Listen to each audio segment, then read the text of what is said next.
Israel Adesanya headlines UFC 293. Yourself, Sean Strickland, and you're coming off one of the greatest moments of your career and a phenomenal post-fight speech that I think has stuck with everybody. Which is, I hope that Mm. everybody in life can one day feel this sort of happiness. But do you feel like that's a message to people to get really invested in the things that they're passionate about? Because it's hard to have that level of happiness without that level of investment.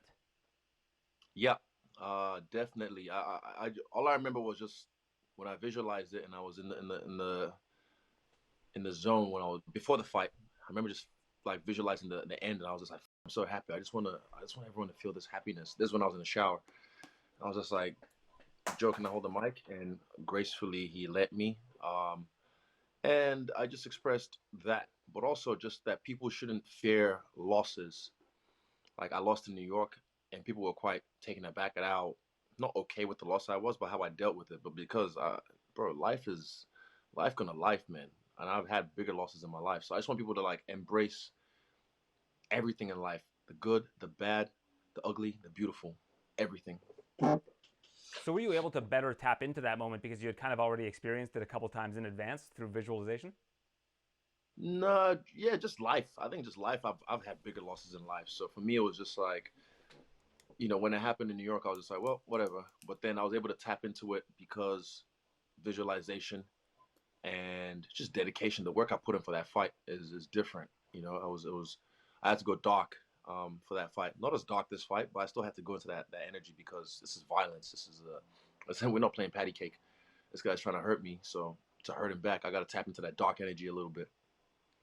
How often do you tap into those emotions and I guess reflect on that moment? Have you watched it back or do you think on Oh, it you mean often? the Alex fight? Yeah, I watched it back. It was on YouTube a couple of days ago, so I just watched it again. I was just like, oh, okay, let me just see, you know, just see where I was at because I haven't watched it in months, and I watched it again. I was like, oh, okay, cool, fun moment. Still gives me chills, but now we move on to the next one. I've often talked to you about how your life kind of somewhat feels like the animes that you watch. It has like the story arc that just continues to get crazier and crazier. Do you feel that? Do you feel like you're living in that kind of a thing from time to time? Yeah, all our lives are like that, but we just have to grab the controller, and be player one. But all our lives, like that's how it is. We all live in our fucking movie. So, as Joe Rogan says, be the hero in your own movie, and that's the same concept I kind of had with player one. And all those who know how to grab the controller will grab it and play the game. Do you feel like right now it's the most important stage of your career? I mean, you're 34 years old. We already know how great you've been. This is kind of like the icing on the cake. This is when you can really add to that resume. Do you feel that sort of pressure at all? No pressure. I haven't really thought about it like that, but I'm just doing what I want to do, which is go out there, take names, get money, yeah, live my life. But yeah, I am enjoying these parts, and I know I'm definitely past the halfway point, so I'm really soaking things up. That's why I fight so often because when it's all said and done, I don't want to be that guy that's like, oh, coulda, shoulda, woulda. Like, nah, yeah, you know, yeah. That's why I'm doing it all now.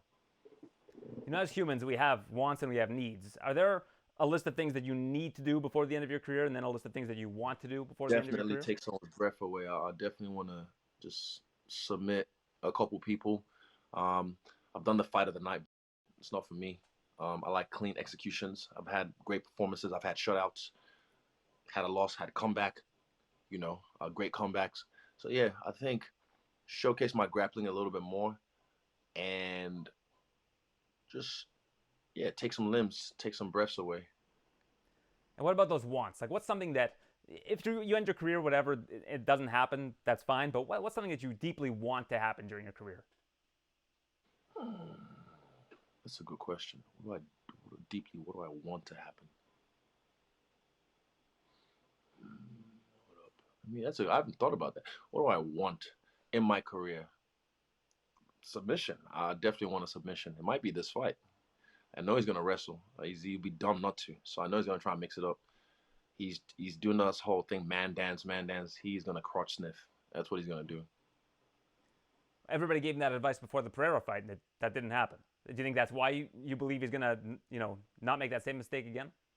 Yeah, I mean, he's got smart coaches, and they will definitely beat it into him. And I know they've been talking about it. He's like, "What? Crotch sniff? I'm gonna box." And you really think he's gonna box with me? the Pereira fight, I called it. I told him, focus on your job because he's gonna knock you out. What do you do? He knocked him out because he wasn't focused on his job. He was focused on me.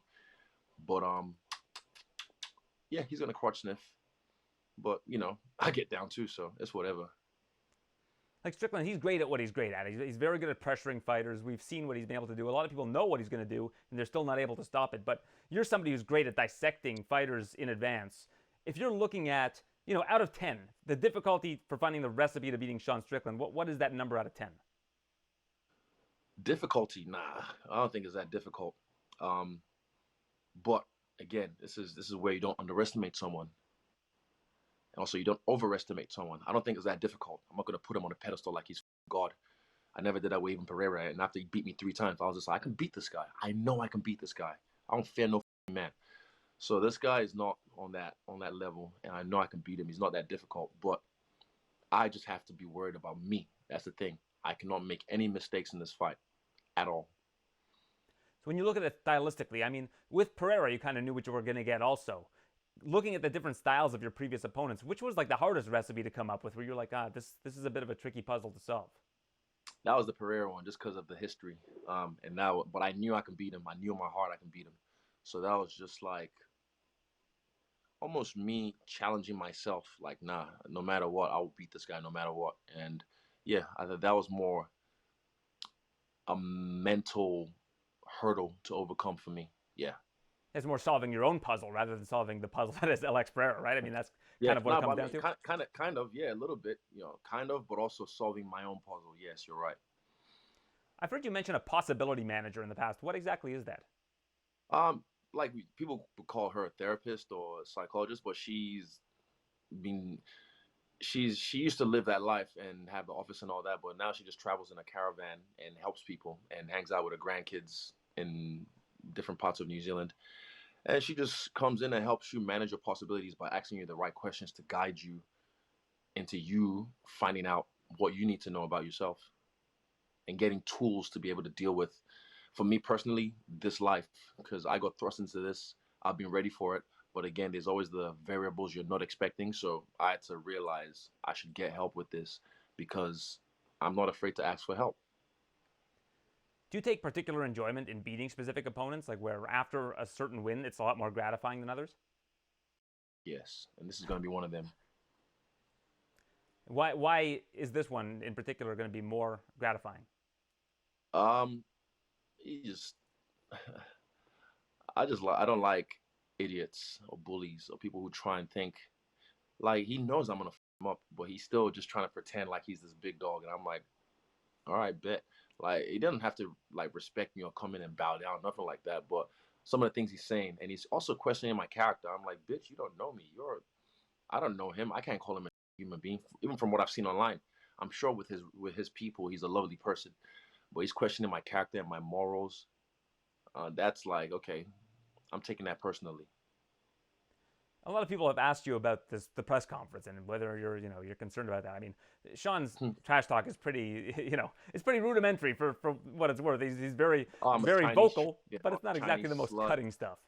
What's another one? Oh, relax anime. Oh, what an insult! He called me anime. Okay. Yeah, I think that's where his fans or people are like, this is his moment to shine.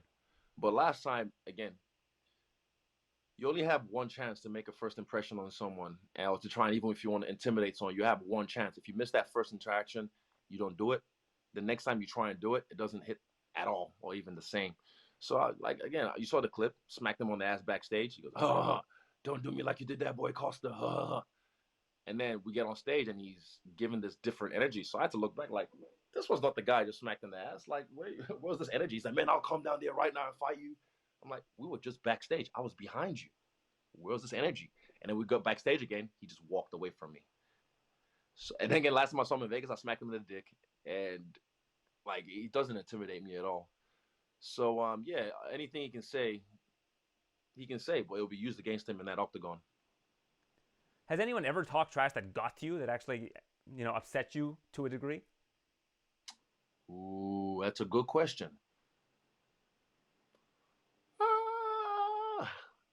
I don't know, maybe Costa, but I don't know if it's this trash talk exactly or just the way he was, just reminded me of just idiots I had to deal with throughout my life. And I think that's where Strickland comes in. He just reminds me of some idiots I've had to deal with throughout my life. So I'm just, yeah, I'm gonna take that out on him. It's not emotional. I'm not like, oh, and they're gonna be angry. I'm just gonna be calculated, cold, and I've kept receipts for years, and those receipts I'm gonna cash it on his face. And do those receipts include people that just he reminds you of as well? Like, is he getting those That's what I receipts mean. too? Yeah, that's what I'm saying. I've kept receipts for years. So certain people I've always wanted to beat up, I can't. I wouldn't even bother looking at them now. Wouldn't even spit their way. But him, definitely. So he's gonna catch those receipts. Are you happy that you got to meet Jon Jones under the circumstances that you did? Because I don't know if you had even been in the room with him previous to that, but it was really, honestly, as somebody who loves the sport and has been covering it for some time, it was really delightful to see you guys interacting in that way. That's the word, delightful. It was lovely, and I think God made that happen because it was it shouldn't have happened, but God just made that happen. First time meeting, and we chopped it up for like an hour, had a couple drinks, and just like real men. So I kind of just enjoy that moment for what it is, and I just leave it in the mantelpiece above the fireplace in my head to reflect over once in a blue moon, because it was a lovely moment and it was historic. It was very historic for sports. Yeah. What were your initial feelings when you see him? Like he's just kind of. I think I heard you were sitting at a bar and he was sitting next to you and you guys didn't even notice No, for several yeah, seconds. yeah, you mean just listen to that, whatever that was. That was it. But like, again, I don't touch it. I just like to look at it once in a while and just like that was awesome. That was beautiful, and I keep on moving on my life. But I'm sure we'll link up again, and when we do, we'll keep the same energy. How do you compare that feeling to when you were, I guess, face to face with Anderson Silva before you guys fought one another? Ooh, okay. Now that's different. That was a real fight, and Anderson was my hero. So that one that one hit different, especially in the cage with Anderson. That was just ridiculous. That was another moment that's lovely. I don't reflect on that too much, I guess, because I'm still fighting. But I'm sure when once in a while when I do it with my careers, then I'll look back and I'll be like, that really did happen. Like Allen, what's his name? Allen Iverson versus Kobe type, or Kobe versus Jordan. It's crazy. Izzy, always a pleasure speaking with you. Best of luck. UFC 293, it's the main event. Yourself, Sean Strickland. Always love speaking with you, and all the best to you. Thank you so much. Appreciate you.